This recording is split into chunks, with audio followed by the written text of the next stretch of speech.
নমস্কাৰ, মই পংকজে আপোনাক সকলোকে পুনৰবাৰ মোৰ ইউটিউব চেনেল তথা ফেচবুক পেজ পংকজ লিমকালা আন্তৰিকতাৰে স্বাগতম জনাই লৈ আনিছোঁ। এই মুহূৰ্তত গোৱালপাৰা জিলাৰ এটা প্ৰান্তত সংঘটিত হোৱা এটা শিহৰণকাৰী শোকাবহ ঘটনাৰ খবৰ। তো এই শোকাবহ ঘটনাৰ খবৰটিৰ সবিশেষ তথ্য জানিবলৈ চাই থাকক সম্পূৰ্ণ ভিডিঅ'টো। গোৱালপাৰা জিলাখনত হাতী মানুহৰ যি সংঘাত সেয়া নতুন কথা নহয়। নিতৌ গোৱালপাৰা জিলাখনত দেখিবলৈ পোৱা গৈছে বিভিন্ন প্ৰান্তত হাতী আৰু মানুহৰ সংঘাতে এক ভয়ংকৰ ৰূপ ধাৰণ কৰিছে। আৰু এই ধৰণে উদ্বেগজনক ঘটনা সংঘটিত হৈ থকাৰ মাজতে পুনৰবাৰ গোৱালপাৰা জিলাৰ ধূপধাৰ আৰক্ষী থানাৰ অন্তৰ্গত দুটাকৈ প্ৰান্তত যোৱা নিশা বনৰীয়া হাতীৰ আক্ৰমণত হতাহত হ'বলগীয়া হ'ল 3জনকৈ ব্যক্তি। এজন ব্যক্তি ইতিমধ্যে নিহত হ'বলগীয়া হ'ল আৰু আন 2জন ব্যক্তি আহত হৈছে। আৰু যোৱা নিশা গোৱালপাৰা জিলাৰ ধূপধাৰ আৰক্ষী থানাৰ অন্তৰ্গত ধনুৰভাঙাৰ মাদাং জলাপাৰাত দুটাকৈ বনৰীয়া হাতী ওলায় আৰু তেনে সময়তে ৰন্টু দাস ওৰফে অৰূপ কুমাৰ দাস আৰু ধনজ্যোতি দাস নামৰ 2জন ব্যক্তিয়ে নিজৰ যি কলৰ বাগান আছিল সেই কলৰ বাগান ৰক্ষা কৰিবলৈ যাওঁতে বনৰীয়া হাতীয়ে আক্ৰমণ কৰে দুয়োকে। কিন্তু ধনজ্যোতি দাস সৌভাগ্যক্ৰমে ৰক্ষা পৰি যদিও সামান্য পৰিমাণে আঘাতপ্ৰাপ্ত হয়, কিন্তু ৰন্টু দাস ওৰফে অৰূপ কুমাৰ দাস তেওঁ নিহত হ'বলগীয়া হ'ল বনৰীয়া হাতীৰ আক্ৰমণত। আনহাতে ধূপধাৰ আৰক্ষী থানাৰ অন্তৰ্গত কথাকথিৰ যি বেংডবা শালপাৰা আছে, সেই বেংডবা শালপাৰাতো ৰাজধন দাস নামৰ এজন লোক আহত হ'বলগীয়া হয় বনৰীয়া হাতীৰ আক্ৰমণত। কিন্তু এই আক্ৰমণৰ পৰিপ্ৰেক্ষিতত ৰন্টু দাস ওৰফে অৰূপ কুমাৰ দাস নামৰ লোকজনে নিজৰ কলৰ বাগান হাতীৰ উপদ্ৰৱৰ পৰা ৰক্ষা কৰিবলৈ গৈ নিশাৰ মৃত্যুক সাৱটি ল'বলগীয়া হ'ল। আৰু স্ক্ৰীণত সোঁ চাইডে আপোনালোকে দেখি আছে এখন স্থিৰ চিত্ৰ, আৰু সেই স্থিৰ চিত্ৰখন হৈছে ৰন্টু দাস ওৰফে অৰূপ কুমাৰ দাসৰ স্থিৰ চিত্ৰ। তেওঁক ইতিমধ্যে মৰণোত্তৰ পৰীক্ষাৰ বাবে গোৱালপাৰালৈ প্ৰেৰণ কৰা হৈছে।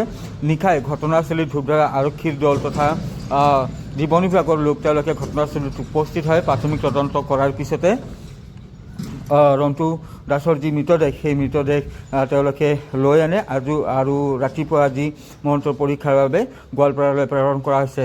আনহাতে বেংডবা শালপাৰাৰ ৰাজধন দাস আৰু ধনজ্যোতি দাস বৰ্তমান সম্পূৰ্ণ সুস্থ হৈ উঠিছে বুলি জানিব পৰা গৈছে। তো এটা শোকাবহ ঘটনা সংঘটিত হ'ল গোৱালপাৰা জিলাৰ ধূপধাৰ আৰক্ষী থানাৰ অন্তৰ্গত দুটাকৈ প্ৰান্তত, আৰু বনৰীয়া হাতীৰ আক্ৰমণত 2জনকৈ লোক হতাহত হ'বলগীয়া হ'ল।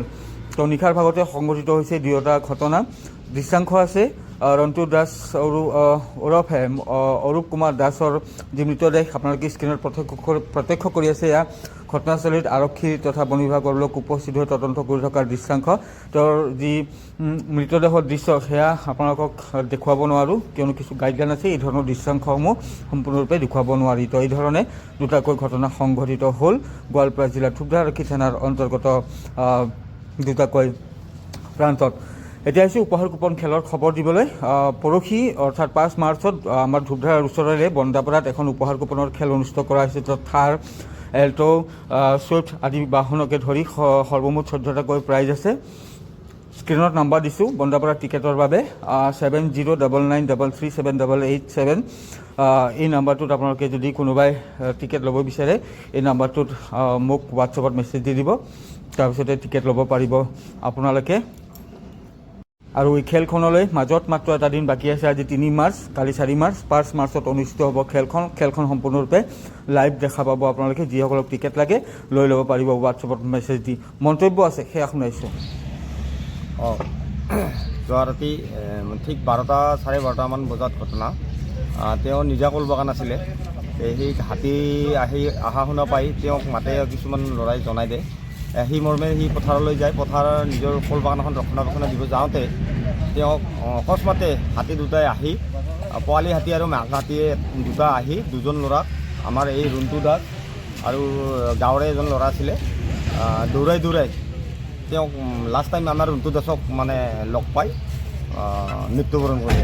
মানে তাতে মাৰে আৰু সেই পথাৰখনতে মাৰে, বামুণপাৰা আৰু মাদাং খেতি পথাৰখনত। এই মানে তাতে পাৱাৰ চলাৰ আছে, পাৱাৰ চলাৰৰ কাষত।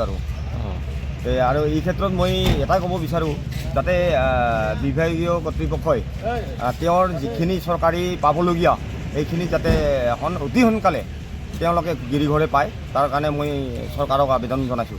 হেৰি হোৱা নাই, ইনজিঅ'ৰ হোৱা নাই, মানে এতিয়া চলি খাব পৰা হৈছে আৰু। একো নাই সেনেকৈ প্ৰব্লেম এইখিনিয়ে